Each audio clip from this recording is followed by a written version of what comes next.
Our story begins with people enjoying themselves in a club with red ambient light. We soon focus on a young lady dancing with someone. Then they engage in intimacy. The young man says he wants her to have his baby. The next scene has a car arriving somewhere in a hurry. That same lady comes out to stand on the road for a few seconds. She is Regine, our protagonist. She soon walks inside a loud factory, which seems to demand that she wear headphones. It looks like she does inspection work there. When she leaves for the day, Regine looks quite uncomfortable. We wonder if this job is right for her. She comes home to her boyfriend, the man we saw at the club. He says there is a man there to see her. He knows her from years ago, talking about her family. We learn that Regine's brother is deceased. She walks over to this stranger and asks who he is. He turns to look at her for a short time before telling her she looks like her mother. Regine wants to know how he knows her mom because she's never seen him. The man gives her a photo which he claims is from the summer of 1980. Regine was either 6 or 7 years old at that time. She looks at the picnic photo of her much younger self with 2 adults. Looking at it makes her tell the man to leave. It must have activated a memory, but he tells her they need to talk. As her boyfriend is pushing him away, he tells Regine he needs to talk to her about her brother. Her brother is this stranger's son, according to him. She was lied to, along with him. He says Regine's brother is alive. He will start looking for her. Before he gets shoved out of the apartment, he says her brother murdered her grandmother. Later, Regine walks over to a woman with a huge set of keys. She uses one of those keys to open a door that reveals a woman standing with her back toward us. She turns around to look at Regine, who hugs her. It is her mother. Regine tells her she is going home. It seems like her mom is being held somewhere, for a reason we don't know. In the next scene, a taxi rides along a scenic route. Regine sits in the back seat. Eventually, she arrives at a mansion. Entering it shows the lady its messy interior. She calls out to her dad, yet she doesn't get an answer. In another room, she gets a flashback of herself as a small girl. She stands there holding a bowl, while her mom screams in pain, trying to deliver a baby. The much younger Regine gives her the bowl, and runs downstairs with another one. A man sits there expressionlessly, hearing the loud labor upstairs. The woman that was with Regine's mom passes by with the mother's baby. The mother stands on the stairs, saying that she took him away. Out of the flashback, Regine stands in the same spot as her younger self just stood. She enters a room, where she looks at a portrait of a young lady. This causes another flashback to unravel. Her father talks to her mom, Rose. He says she is giving up on her family. Rose fires back by saying that another man gives her what he never does, real love. She cannot stand the man she's talking to. The young Regine watches this conversation, while hiding behind branches, leaving the flashback. Regine gets surprised by a man coming behind her to say he never thought she would return there. The man is her father, Klaus. She happily comes over to hug him. He might be happy to see her. It's uncertain, though his face doesn't show it. She then washes the dishes. Klaus sits nearby, asking his daughter if she came to clean. This makes her sit at the table, asking why he didn't say anything about her grandmother. All he says is that she is deceased. He also says Regine can stay in her old room for tonight, but he wants her to leave after the funeral. For some reason, he thinks she shouldn't be there. Hearing those words brings worry to her. At another time, Regine sits in a dark room, near a box of her old toys. They cause another flashback to take place. She watches her father talk with the other woman. She tells him he has to get rid of the baby, because it's bringing shame to all of them. The flashback ends, and we see a man sitting drunk at a bar. It is the one who visited Regine at her apartment. He is Robert, who gets a flashback of his own about how he encountered a human corpse at his job site. It scares him to the point of him falling. At the bar, he utters that a man is out there, the man who murdered that lifeless woman he found. He thinks this man will continue to take people's lives. Certain people did something to him. Every time he is alone, he sees this man he speaks of. We observe that he says all this to a bartender, who asks him why this man would return after all these years. He tells her that this man discovered something. He was sent to an orphanage. Robert was also part of that. He needs to find this person before it's too late. We see another man sitting nearby, listening to this. The bartender advises Robert to get some rest. Later, he spies on the mansion where Regine currently resides. He sees some people leaving it. Afterward, he knocks on the door for Klaus to open it. Klaus tells him to get off his property, or he will call the police. Ignoring his threat, Robert just enters the mansion, even walking into Klaus in the process. He asks about something that happened in a forest. He isn't specific about it, he just talks vaguely again, about a man doing something there. He also asks if Regine knows about it. Klaus tells him that his daughter knows nothing. Before leaving, Robert tells Klaus he will find him. Then Regine enters a workshop that has many animals in cages. She takes a bike out to ride somewhere. The place she visits is where Robert sees her. He comes over to her, exclaiming that she came back. Once he starts saying she was too young to understand what happened between him and her mom, she interjects to say her mom brought her there. She adds that her mother was happy at this place. Robert says he loved her mom very much. After she attends her grandmother's funeral, who she considers evil, Regine will return to the city. She will forget about her family for good. The man tells her she can't forget because her brother is still alive. He wants her to meet him tonight at her grandmother's old boutique. He has something important to show her. The next scene has Regine looking out of her window to see her dad arguing with someone. It causes her to get another flashback. A man is forcing herself onto her. It is the man we saw at the bar who was listening to Robert. He looks like a doctor. Later, Regine sits at the table alone. She spills some pills onto a plate. After organizing them, she places some of them into a jar of jam. After that, she spies on her dad through a keyhole in a door. He scrubs the floor until he starts laughing. He is happy that he's alone now. He says that she is gone, meaning Regine's grandmother. At night, Regine enters her grandmother's boutique with Robert, as he wanted. He takes a certain box there. He tells Regine he would meet her mom there long ago. He shows her something he found. He says it was him who eliminated her grandmother. He is likely referring to Regine's brother. She unravels the wrapped item to look closer at it. Since it is bloody, she asks if her father knew about this. All Robert says is that her brother was taking revenge for what they did to him. He firmly believes they need to find him. He needs Regine's help to do that. When Regine sleeps, Klaus comes to stand over her. She soon wakes up to see it, yet she doesn't fret. He only tells her one thing, that they're going to church. As they ride there, Klaus has to stop on the side of the road. He does it to tell his daughter he didn't want her to worry. He adds that her grandmother was a horrible person. Outside the church, Regine gets another flashback. She sees her mom at the hospital, where Rose says someone has been visiting her again. By saying this, she means Regine's brother. She holds Regine's hands to say she needs to help him. Our heroine seems to struggle, jumping from the present to the flashback. She talks to a lady named Yana in the present, but the flashback continues to haunt her. She argues with the doctor. He tells her he gave free treatment to her mom as he tries holding her. Regine struggles with him, wanting the madman to let go of her. An older woman then comes to Regine in the present.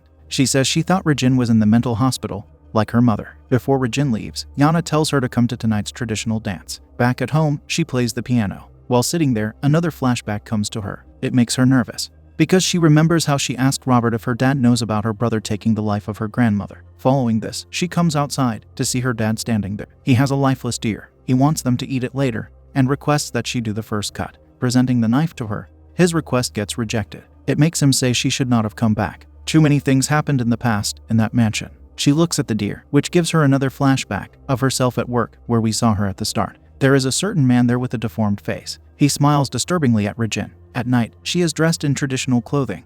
While coming to her father, she asks if he ever visited her mom again. Her mom still talks about Regine's brother. She calls him by his name, Isaac, for the first time. Regine wants her dad to understand that she had to leave. She also wanted to be closer to her mom. She talks happily about the life she established in the city. She has a job there, along with a boyfriend. Upon asking her dad why he never wrote back to her, he gives the reason that she ran away. According to him, she doesn't choose her destiny, it chooses her. However, Regine doesn't want to accept this destiny. She thinks people change. Klaus says her mom betrayed him. For that, he can never forgive her. She concludes this conversation by telling him to come with her to the dance, because she's tired of running away. In the next scene, we see both of them at the traditional dance that Yana wanted Regine to attend. Many people dance there to a band playing music, looking traditional like Regine. Robert soon arrives, and Regine asks him to dance with her. Engaged in the dance, she remembers being with her boyfriend. She goes wild for some reason, biting his neck. He has to forcefully pull her off to demand that she stop such behavior. He calls the girl insane. In the present, Klaus stops the dance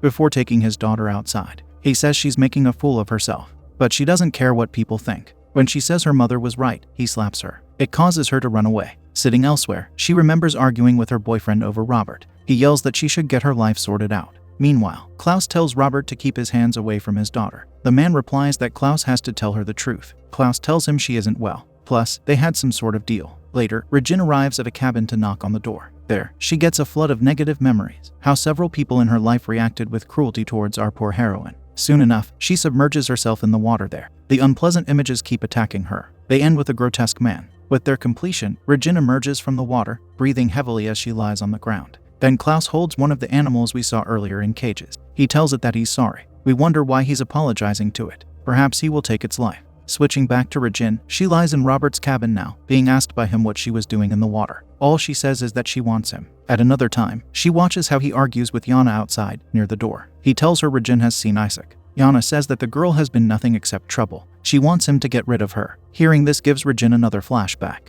She sits on the stairs as a young girl, seeing her grandmother tell Robert how he brought shame to their family. She also gives him some money to push him to leave them alone. Afterward, Regine howls like a wolf in the wilderness. This wild behavior is followed by her searching for something back at her grandmother's boutique. There, she hears someone's presence who she thinks is Isaac. It prompts her to start chasing this person, running out into the woods. The person she finds there is the doctor. He says he has been watching her all this time. He also wants to take her home because he believes she needs help. Regine just asks him where Isaac is. Approaching the girl much younger than him, he professes that he loves her. Yet she hurts him and runs away. He runs after her, only to get caught in a bear trap. Although he did manage to grab her, Thankfully, she manages to escape, while the intrusive man lies there in pain. Regin arrives at Robert's cabin again to witness something unpleasant through the window. The man is kissing Yana. This makes her remember how she saw her boyfriend cheat on her at the club. At her workplace, Regin confronts the girl he cheated on her with. But the girl is tough, grabbing Regin by her hair and insulting her. She says Regin is being intimate with the doctor behind her boyfriend's back. If she says another word to her,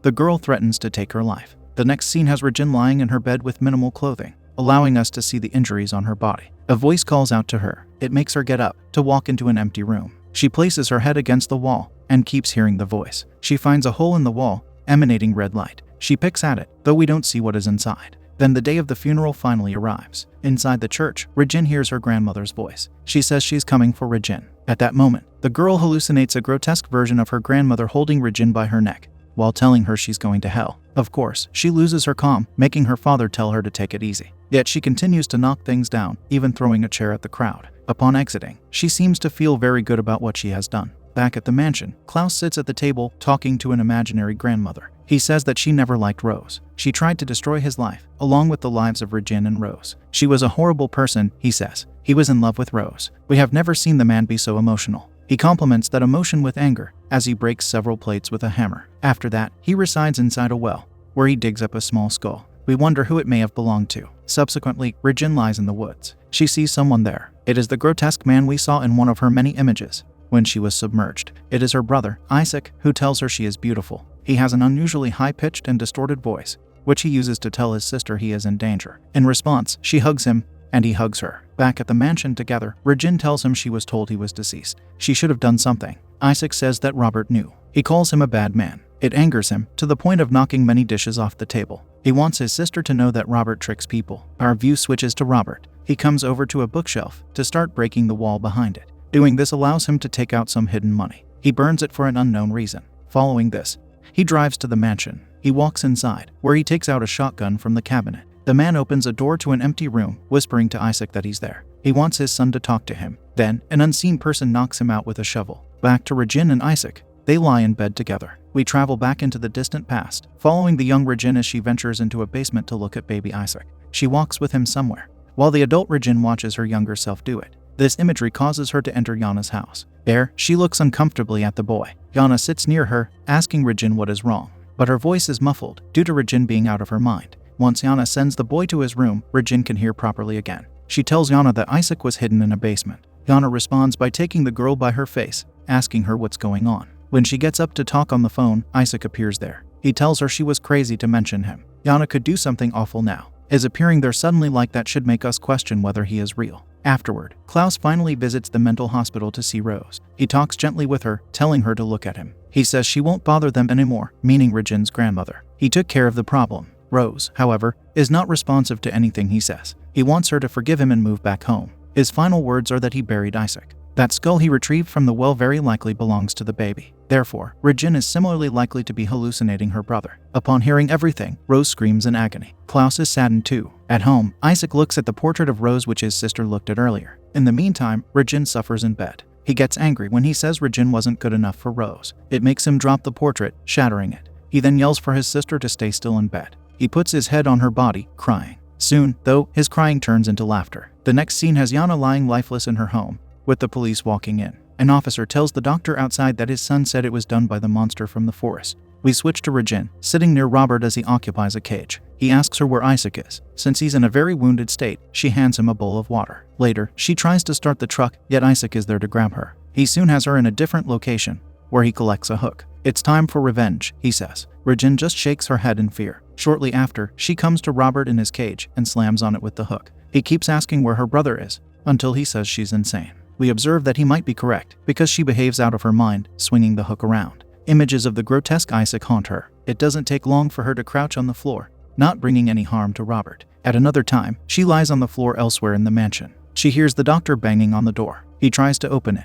She starts crawling to it, yet her attention changes to the many people standing on the stairs. One of them asks her what she did to her little brother. Isaac is among them, laughing at her. It's very likely all of these people are just imaginary. They start chasing her. Regin manages to lock herself in a room. An arm breaks through the door, but it doesn't matter because many of those people are already in the room with her, attacking our helpless heroine. Then Klaus breaks through to enter the house. He comes to Regin, who is there by herself. None of the people are there anymore. He tells her he knows what she did. He was there, allowing it to happen. Holding her face in his hands, he apologizes to his daughter. It's all his fault, he says. Her brother is no longer alive, and this entire parade she's been experiencing is all imaginary. Once he says this, something injures him, making him fall. It was most likely done by Regine. At that moment, she remembers herself running with baby Isaac before throwing him into the well. Her father chased her, though he was unsuccessful in stopping the girl. Returning to the present, we see the man lying with a knife in his chest. Of course, Regine mourns for her father. She runs out of the house upon hearing the police sirens. 2 years later, she is at a hospital with her boyfriend. There, she holds their newborn baby, looking happy with how her life has developed. After that, she goes to look at herself in the mirror for several seconds. Tragedy strikes when she comes back to the main area. Neither her baby nor her boyfriend are there. In a panic, she yells out to them before exiting the room. The bright, comforting setting instantly switches to a grayish, gloomy one. She finds herself in a mental hospital, having 2 personnel run up to take her. Regine's fate is unfortunately that of her mother's.